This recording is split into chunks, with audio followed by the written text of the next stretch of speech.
The tension is certainly building for the events to come as things continue to change and new conflicts continue to arise that are likely going to reach a fever pitch by the end of it.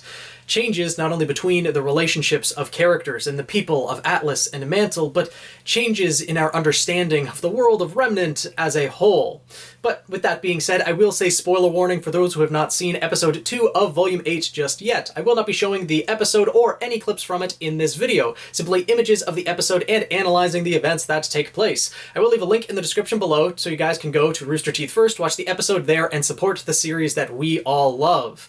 Now, episode 2 of Volume 8, titled Refuge, starts off with some prison chatter, as we see Robin, Crow, Jacques, and Watts are all kept in a cell right next to each other. There are hard light dust barriers separating them, but they can still freely talk to one another and, well, try to work out their differences, which obviously isn't going to happen. Robin blames Jacques for everything that happened, for working with Watts, etc. And Jacques says, well, my hands may be dirty, but at least I'm not a murderer, of course, pointing to Crow. But Robin sees the look on his face as he's looking down at Clover's emblem, and knows that Crow did not kill Clover. But Jacques doesn't really care and continues to show that his attitude really hasn't changed. Even after being thrown in prison and outed as the scumbag he is, he's still acting arrogant, saying that Whitley must have contacted our lawyers by now, I'll be out of here extremely quickly. Of course, this pisses Robin off, and even though there is the hard light dust barrier separating them, Robin punches the screen and we see Jacques flinch. He's still a coward through and through, but he's still acting arrogant, still thinks he's on top of the world. We'll see what ends up happening to him by the end of Volume 8. And we see Watts acting a bit smug as well, as some Atlesian soldiers come in to, well, interrogate him, so he thinks, and he tells them, you've already caught me, what are you going to do? And then we see what happened in the Volume 8 trailer, where one of the soldiers grabs his gun and slams Watts in the face, knocking him unconscious, and then they drag him away. Which brings to mind the question that they've been in that prison cell for quite a while now. Watts has, at the very least, after fighting Ironwood. We see that the wound on his eye hasn't healed by now, and since the soldiers were able to knock him out in a clean hit, that brings up the question, his aura wasn't up, was it? If he has been in there, what's his aura regeneration like? Maybe this is because Watts just simply hasn't trained his aura that much, thinking it unnecessary, similar to how unlocking a semblance is unnecessary for Watts. Even though unlocking a semblance could be very useful for things that he wanted to do, depending on what his semblance may be, but still, this is interesting to see that Watts' aura was not up at this moment, because we haven't really seen someone getting knocked out while their aura is still up. It's possible, considering that aura only stops the physical damage to the body, but wouldn't necessarily stop the brain rattling around in the head from an impact, so interesting little thing to think about. After Watts gets dragged away, Robin exclaims that she hates not being able to do anything, but Crow speaks now for the first time in this episode, saying that there is something we can do. We can kill the man responsible for putting us in here. So Crow's going to go on the warpath and try to kill Ironwood. That's a conflict that we are likely going to see, but I expect that Robin might talk him down from that, saying that there's a different path. Instead of trying to kill him, we should try to help other people. And admittedly, if Ironwood continues down this path, killing him might be a way to help more people, but we'll see how things turn out. Right now, Crow is really only thinking of vengeance for Clover, though. And then we go to Mantle, where we see what the situation is like there. We see a news reporter saying that everyone is concerned. Atlas pulled out all of the military soldiers, Ironwood is not responding, what exactly is going on? But the Atlas Eye, the news station, is going to continue to report on everything. Well, Joanna steps up, takes the microphone from him, and tells everyone, Atlas has abandoned you. We haven't. We need everyone to get to the crater. We all need to work together and we will make it through this. Otherwise, we've seen what's out there waiting for us. We're pretty much doomed otherwise. She's very blunt, very direct, and I really appreciate Joanna, and I'm really happy to see more of her and all of the Happy Huntresses in these episodes. And hopefully we will get Joanna's semblance soon, but I'm really happy to see all three of these characters getting a more prominent role and seeing them take charge of the situation in Mantle, showing what true Huntresses are actually like.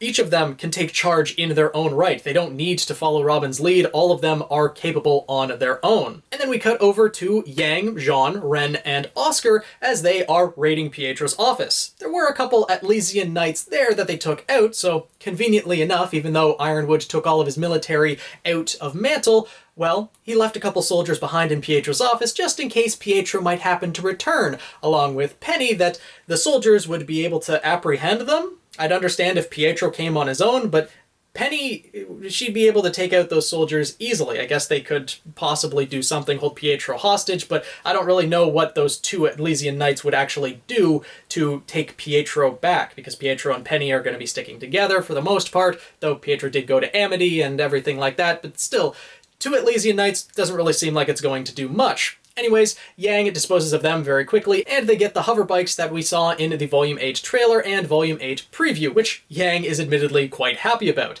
So they take it for a little bit of a joyride throughout Mantle. Yang goes off a ramp. Oscar's not too happy with that, getting a face full of Yang's hair, everything that we saw in the preview. And then we see the group helping to evacuate a sector of Mantle, knocking on doors, telling them to grab only what they need, food, supplies, etc., and they need to get to the crater. People are, of course, a little bit concerned about their safety, not only trying to get to the crater and the Grim that might be roaming around, but seemingly from other areas of their concerns as well. Before we delve further into that, though, a couple of Grim do attack, and we see another little tool that Jean was able to pick up at Pietro's office. We saw this in a preview as well. I think it was an unofficial preview, though, but Jean now has a new tool where he can throw it out and it creates a hard light dust shield. This stopped two sabers in their tracks as they were fiddling with the shield, and Ren was able to take them out. I find it quite notable, though, that the shield didn't cover the entire street. The sabers were probably surprised by having this come right in front of them, stopped them for a moment, and Ren was able to take them out, but I find it kind of funny that they were pawing at the shield when the sidewalks beside them were completely open and they could have just dodged around that and continued the attack. Still, it's nice to see Jean getting some extra little upgrades. Not only does this tiny little thing have hard light dust that can spawn a fairly large shield, but it also has gravity dust so that Jean can retrieve it using the gravity dust in the shield portion of Crocea Moors. I really like seeing little gadgets like this and the capabilities of dust, how it can be utilized, etc., and I'm hoping we get to see more gadgets like this in the future of RWBY, utilizing different types of dust, etc. And I'm curious how this one's going to be used in particular. Likely best used in narrow passageways or crevices or things like that where the shield can cover the entire area, but we'll see how it's utilized throughout this volume and continuing on in RWBY. But then we get another concern from one of the women in the group of civilians. An elderly lady, but guessing by the looks that other people were giving, some other people share the similar concerns.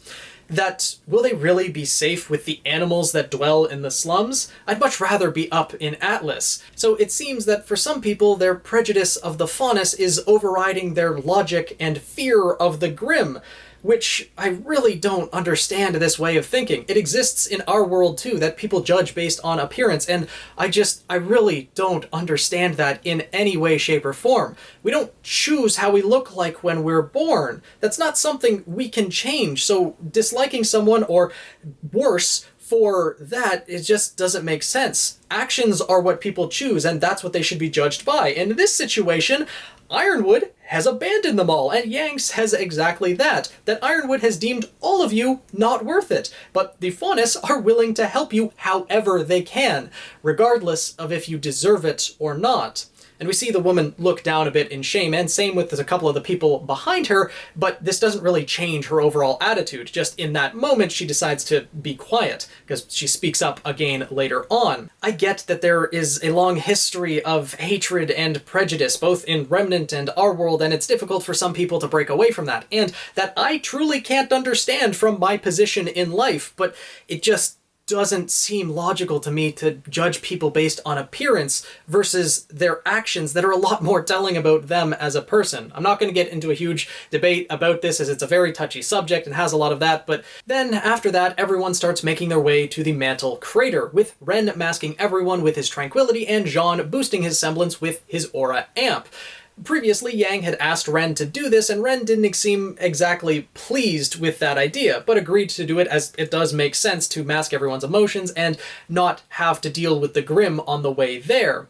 But we've seen that Ren's agitation is continuing to grow in Atlas, largely, in my opinion, because of the negativity that's surrounding him. His semblance, we've already seen, numb his own emotions. We saw this when his semblance first activated. He was crying, panicking, had negative emotions, and when his semblance activated, he calmed down. It suppresses his own emotions and, in my opinion, makes him more sensitive to the emotions of others around him. Hence why this negativity is continuing to have him on edge and be irritable, etc. So we see this progressing throughout the episode as well.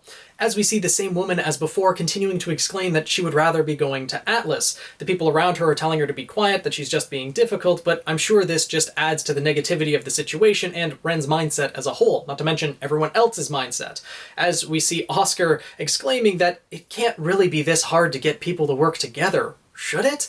Which, really, it shouldn't. Giant Grim Horde, everyone's in danger, Atlas has pulled out, seems pretty cut and dry that you do what you can to survive, but still, I guess people are going to be difficult.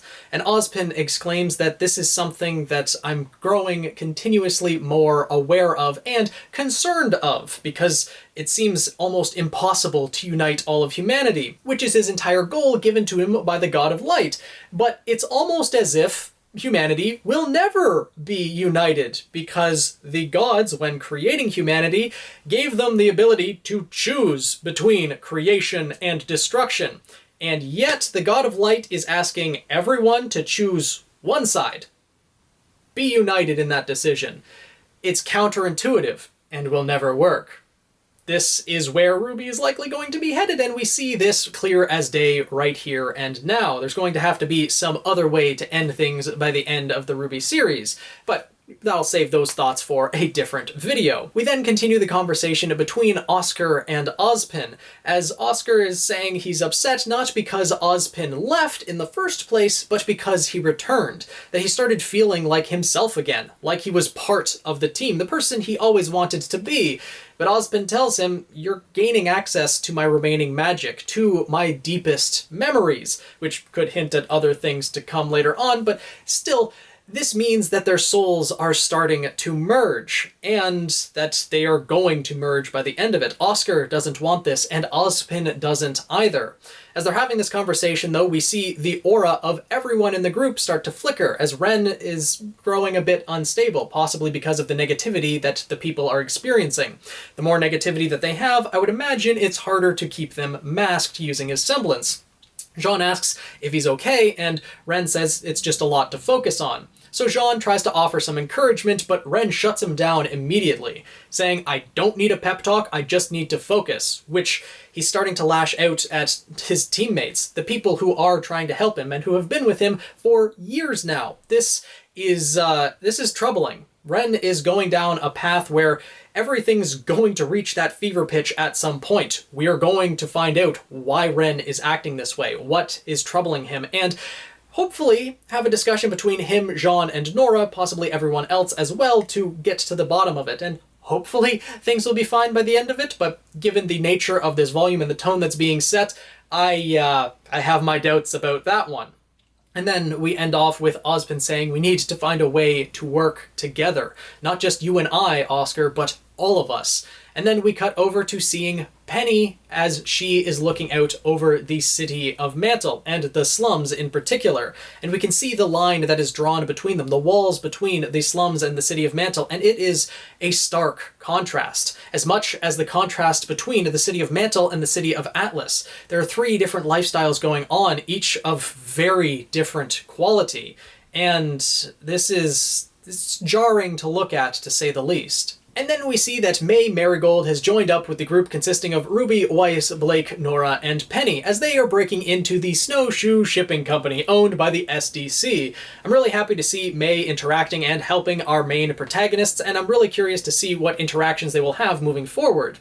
Nora thanks May for her help, and May is happy to, saying that ever since Robin found out about the Amity Project, to launch it up in the atmosphere, restore communications, she was all gung-ho about it. So this is likely exactly what Robin would want, and she's happy to help. Not to mention, the rest of their friends are taking her place, helping Fiona and Joanna in the Mantle slums, and evacuate Mantle in general. and we see Nora not exactly pleased with this comment given her previous confrontation with Ren. But everyone enters the Snowshoe Shipping Company and we see what it actually is. It is a dust refinery that takes the dust and ships it up to Atlas using the tubes that are connected to it. So all of those things that look like cables connecting the base of Atlas to the city of Mantle are actually tubes meant for transporting dust, not keeping it in place or anything like that. The Relic of Creation does that on its own. So these tubes can be used to transport dust to various different places in Mantle, including one that is to the military base, and that's what they're here to search for. We see a number of Atlesian knights wandering around, but Weiss tells everyone that they are part of the SDC company. They work for them and won't be reporting to Ironwood, so they're not going to be aggressive or anything like that. Completely fine and harmless. For now, unless they can be hacked or something like that, which we can't rule out as a possibility, but it's likely not going to happen with these Atlesian Knights in particular. We see Blake tease Weiss a little bit with how much she owns in Atlas, but then everyone goes off to search for the terminal that they are looking for. We can get a clear hint as to what their plan is with these tubes and shipping things up to Atlas. We see that Penny is standing at a terminal for Atlas Academy and is exclaiming that she hates it when friends fight. Ruby goes over to try to comfort her, but misunderstands. Penny is talking about Winter and Ironwood, that they used to be on the same side, and now they're not. Whereas Ruby thought, that she was talking about herself and Yang, etc., but no, this is a more personal issue for Penny. People that she has worked with for the past 2 years, since being restored after the fall of Beacon, she had the responsibility as the protector of Mantle, but now she's got a lot more responsibility, becoming the Winter Maiden, and she's very concerned about that. She didn't want this responsibility, but was forced upon her, essentially. And Ruby tries to comfort her by saying that Penny is still herself, and by becoming the Winter Maiden, you did protect the people of Mantle. Penny does thank Ruby for this, and Ruby hugs her, but Penny is still looking concerned. In this moment, Penny didn't want to hear that she did the right thing. She didn't want to hear that, well, yes, okay, she did protect the people of Mantle by getting the Winter Maiden powers. She did, in fact, do that. If Cinder had gotten the powers, Cinder would have immediately gone to the Relic of Creation, gotten that, dropped Atlas, many people would have died, and, well, this volume probably wouldn't be happening anywhere close to the way it is right now. But Penny is very torn right now. Her reality has been shattered. I said this before in the opening analysis for Volume 8, and I believe in the Episode 1 review of Volume 8, that Penny has gone through a lot. Everything she knew up until this point has been essentially broken down and replaced by the new responsibilities that she has. She's no longer associated with the military, she's running, she has these powers that are more powerful than anyone else around her. Not to mention she was already an android and pretty strong in her own right, but now she has this magic. People are going to be targeting her specifically, and she also has the ability to go and grab the relic and give it to Salem, which is the exact thing that this entire battle is going to be fought over. So in her mind, she thinks she could end it very quickly, and she has more responsibility. Like, the amount of things that are going through Penny's head are insane. And we also have to remember that Penny, although she looks like someone who's early 20s, late teens, that age range, she has only probably 3 years old? She hasn't really been interacting with the public, making friends, making connections that much in her life. We saw at Beacon Academy that she was heavily under guard, wasn't really allowed out from Ironwood's protection. She met Ruby, and Ruby was her first friend, but then Penny was killed at Beacon Academy and has been under the protection of the military ever since then. She is going through a lot right now, and that is definitely going to be a factor later on in the volume.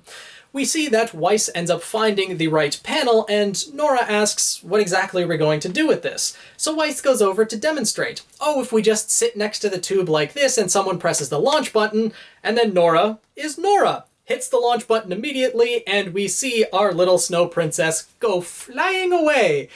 And at first everyone's concerned, but then Nora is very happy. So everyone's going to launch themselves up to Atlas, and that would honestly be a pretty fun ride as long as the landing was somewhat safe.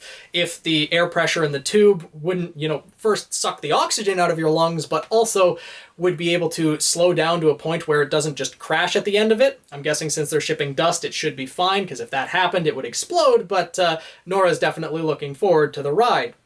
And also, it's worth it to point out that if someone needs to hit the launch button, someone might have to stay behind. And likely from what we saw in the previews and trailer, that's probably going to be May, considering when we saw them, they were in the Atlas Academy or Atlas military base already, and May wasn't there. Maybe that was just to avoid spoiling that May was working with them or anything like that, but May might end up having to stay behind because I doubt one of these Atlesian Knights is going to press the button for them. So we'll see how that plays out. And then we cut back to the Mantle Crater, the slums where the Happy Huntresses are working out of, and we see Fiona taking charge of pretty much the entire situation, organizing where everyone is to go, where people need help, what needs to be evacuated when, etc. And we hear that she has a comrade named Crimson. We hear his voice a little bit later on, but we haven't met him yet. Maybe a new character to be introduced in this volume, new semblance possibly, or interactions, etc. She's exclaiming that Joanna should probably be the one in charge, especially after her little stunt on the news, but Fiona is handling everything extremely well. And we see her use her semblance to take up a map that was sitting on the table, and she expels it out from her hand later in the episode as well. Very convenient way to use her semblance. I'm still curious about how much aura that actually drains, whether it drains her aura to keep things, stored within the pocket dimension, etc. By the way, we found out that Fiona's semblance is called Deep Pockets, and some other interesting information about that in the Volume 7 DVD commentary, which I still plan to make a video on when I have time. So, yeah, interesting little tidbits to be revealed there, but very convenient semblance nonetheless. We see Yang, Jean, Ren, and Oscar return, and Fiona is very happy with how they've been able to evacuate an entire sector of Mantle so quickly. And we see the sheep girl do her little adorable hops as she's excited that they were able to do this, so we need to protect Fiona at all costs. Just saying that now, she better not die this volume. But she also exclaims something that, Yang and Ren don't really like very much. She was concerned about how well they would be able to accomplish their goals without the rest of their teammates. Yang, of course, gets a little bit yangsty and says, "We're handling it just fine. Don't you worry about that." Ren just turns and walks away. But then they get notification that a fight is breaking out. We see the man who I exclaimed had bear paws, and people were correcting me saying that they might be mole claws. I'm not exactly sure what they are. We did see the underside of his paws, that they do have the paw pads that I would expect from a bear. I don't know if moles have that, so still not exactly sure what animal his faunus trait comes from, but we find out that he's actually Fiona's uncle. So that's an interesting little connection there. Joanna goes to take care of the fight, and Fiona gets notification that Grim are starting to attack the east sector of Mantle. So Yang volunteers her team to go take care of it, and so they do. We see that the Grim attacking is a Teryx, and a flying Grim is one that is admittedly a bit difficult to deal with when you have no flight capabilities yourself. So they devise a plan to lure it out underneath a bridge and collapse it on the Grim, thus trapping it, and then Jean stands on one of the hover bikes, rides over, and executes the thing. It was interesting seeing Jean do this little balancing act, admittedly a bit unnecessary, but nice to see nonetheless. And pretty much as soon as they finished the battle, they notified Fiona, and she told them there's another attack on the west end. So essentially on the other side of Mantle, and no rest for the wicked, I suppose. But before they are able to head out there, a few more Grim, a couple sabers, come running around the corner. Well, looks like there was a couple they missed. But as they're ready to fight the sabers stop dead in their tracks and run the other direction. Something they have never seen happen in Grim before. Why would they run away? They operate off of pure instinct, which, operating off of instinct, means they sensed something that they needed to be afraid of. Something like the Grim Hound that pounces out of nowhere, completely bodies Oscar, breaking his aura and knocking him unconscious. At first he appears almost like a larger version of an Ursa, but then we see his flesh start to bubble. The same black bubbling that we've seen from the black pools in Salem's domain, as well as when she was transforming the Berengal Grim, giving it wings. So the Hound itself transforms into a Beowulf-type shape, where it's standing on its hind legs and uses its claws to pick up Oscar. Yang goes to attack it, but it uses Oscar as a shield, displaying intelligence. And when Yang dodges out of the way, it grabs Yang by the head and throws her into a wall. So, yeah, this thing is strong, terrifying, and intelligent. Everyone is pretty shocked that there is a Grim displaying this kind of intelligence.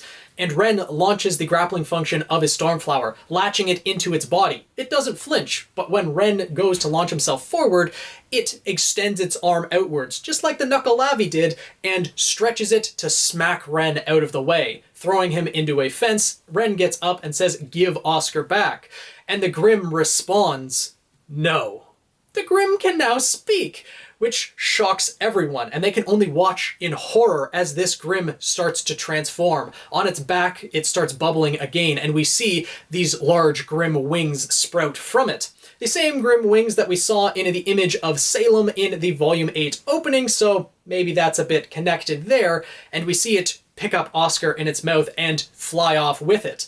Everyone snaps out of their horror and chases after it.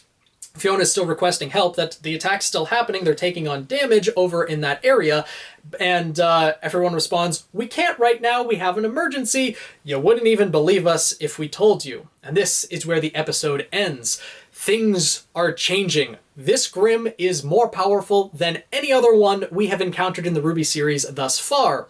And that brings up the question of what exactly this Hound really is. It is called the Hound. We can see that in the credits for this episode, and conveniently enough, it is also voiced by the same actor that voices Crow Bronwyn. Don't know if there's going to be a connection there. I doubt it. He's probably just a skilled voice actor that can do these types of voices, as the voice of the Hound was quite gnarled and everything like that, but this Grim is certainly unique compared to other Grim. It has sentience, it can think on its own, it can strategize in battle, and can speak. So that raises the question as to, did someone get fully hybridized with a Grim? I already made a video about Grim hybridization, and it looks like someone may have been completely taken over by it. Based on the transformation of the Grim, how its bone structure changed and everything like that, it would have to be someone completely corrupted by the Black Pools, essentially making them a Grim, but just having the sentience of a human, to some degree at the very least. And we could see that it transformed its vocal cords to be able to speak, so definitely something very Grim-ish to do.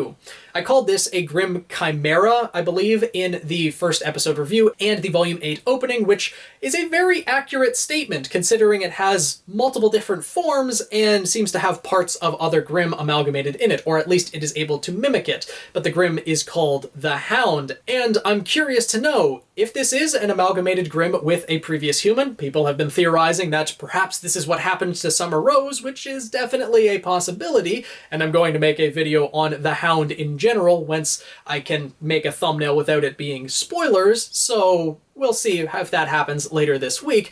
But the Hound could also be something that Salem has gifted her own magic to. We already know that Grim is compatible with magic. We saw Cinder's arm start to absorb magic and things like that. Or could this Hound be part of Salem herself?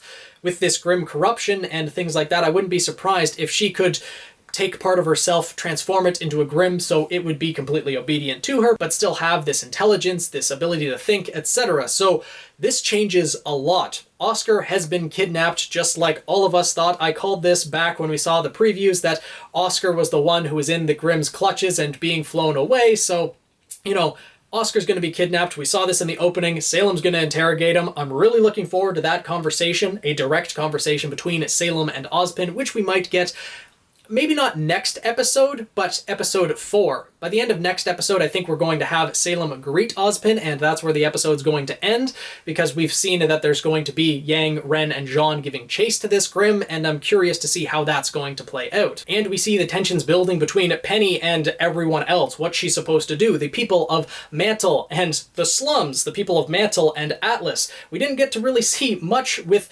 Atlas itself, Ironwood, the Aesops, etc. That's probably going to happen next episode, but Watts was dragged away for a reason, and I have ideas as to what that reason could be. Crow and Robin are going to find some way to break out and go on their warpath, perhaps because Nora's going to break them out, but I'm curious to see how things are going to unfold. Jacques may just stay in prison the entire volume, though if Crow and Robin do break out, the Hard Light Dust will probably be deactivated, Jacques will be able to run free at that point, and he's just going to be his same arrogant self. Doesn't really seem like he's going to learn anything at this point, so we'll see what happens with him as well.